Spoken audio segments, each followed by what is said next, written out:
কবিতাৰ শিৰোনামা এইখন মোৰ দেশ। কবি ৰুদ্ৰাণী শৰ্মা। আবৃত্তি ময়ূৰী দেৱী।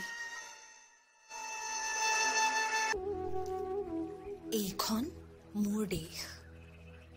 ইয়াৰ মাটি মোৰ, বায়ু মোৰ, পানী মোৰ, সেউজীয়াবোৰ মোৰ, ৰঙাবোৰ মোৰ, সোণাৰু আৰু সৰিয়হৰ ফুলবোৰো মোৰ, নীলাবোৰো মোৰেই, নদীবোৰো মোৰ হিয়াৰ এফাল।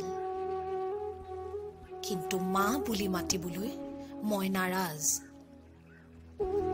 দেশখন মোৰ, দেশৰ সকলো মানুহ মোৰ নহয়।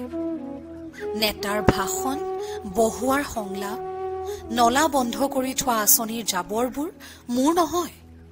সত্যৰ অপলাপ, কলা বেপাৰীৰ মিতিৰালি, নেতাৰ চতুৰালি, এইবোৰ মোৰ নহয়। ধূলিকণা মোৰ, বালিচন্দা মোৰ, ঢেকীয়াবোৰ মোৰ, ঢেকীয়াৰ তলত থকা আজু ককাহঁতৰ হাদৰ গুৰিবোৰ সেইবোৰো মোৰ।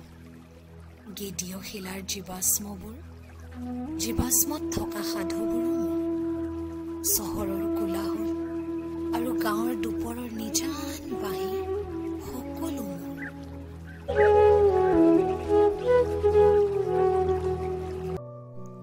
ফুলবোৰ মোৰ, ধানবোৰো মোৰ, গুড়ৰ সৈতে সানি খোৱা বোকা চাউলৰ জলপানো মোৰ। গৰুবোৰো মোৰ, খোজত ধূলি উৰুৱাই অহা গধূলিবোৰো মোৰ। পিছে এই অমাতা জীৱক লৈ কৰা ৰাজনীতি মোৰ নহয়।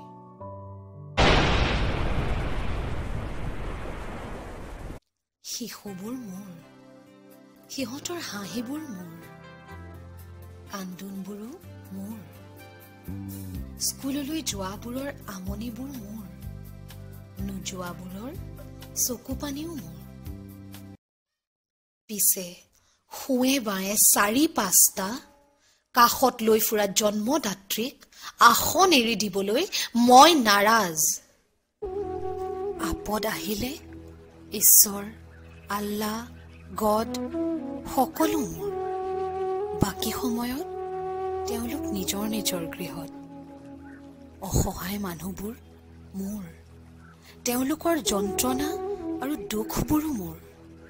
ধানৰ গুজ ৰোৱা উৎসৱটো মোৰ, আগনা পৰ্বতো মোৰ, নখোৱাৰ কিৰিলি মোৰ, মাঘৰ মেজিৰ উত্তাপ মোৰ, বস্ত্ৰহীন নাগৰিকৰ ঠেৰেঙা লগা কপনিও মোৰ। কথাবোৰ বুজা ভাষাটো মোৰ, উকমুকাই থকা ভাৱৰ ভাষাটোও মোৰ। ভাৱবোৰ কথাৰে তুলি ধৰা বৰ্ণবোৰ মোৰ, আগবাগ কৰি অঁকা চিহ্নবোৰ মোৰ, শব্দবোৰ মোৰ, ব্ৰহ্ম মোৰ। মোৰ ভাষাটোৰ গীতবোৰ, কথা আৰু সুৰবোৰ, ঠেঁ-পেচবোৰ সকলো মোৰ। মোৰ ভাষাটোক ভাল নোপোৱা মোৰ জাতিটোৰ মানুহবোৰ মোৰ নহয়। এইখন মোৰ দেশ, বহাত মোৰ, পানী মোৰ, মাটি মোৰ। ভালপোৱাৰ কোনো পাঠ কাৰো পৰা শিকিবলৈ মই নাৰাজ। দেশৰ সম্পদ লুণ্ঠনকাৰীক, ধৰ্ম সম্প্ৰদায়ৰ বিভেদকাৰীক গ্ৰহণ কৰিবলৈ মই নাৰাজ। মোৰ মুখত মাত কাঢ়ি নিয়া নিৰ্দেশ মানি ল'বলৈ মই নাৰাজ। ভেলকিবাজিক বিজ্ঞান বুলি কোৱা সকলৰ সৈতে একমত হোৱাত মই নাৰাজ। হে ৰাষ্ট্ৰ, তুমি মোক ৰাষ্ট্ৰদ্ৰোহী বুলিব পাৰা। এই দেশৰ সহস্ৰ ক্ষমতাহীনৰ মই এজন।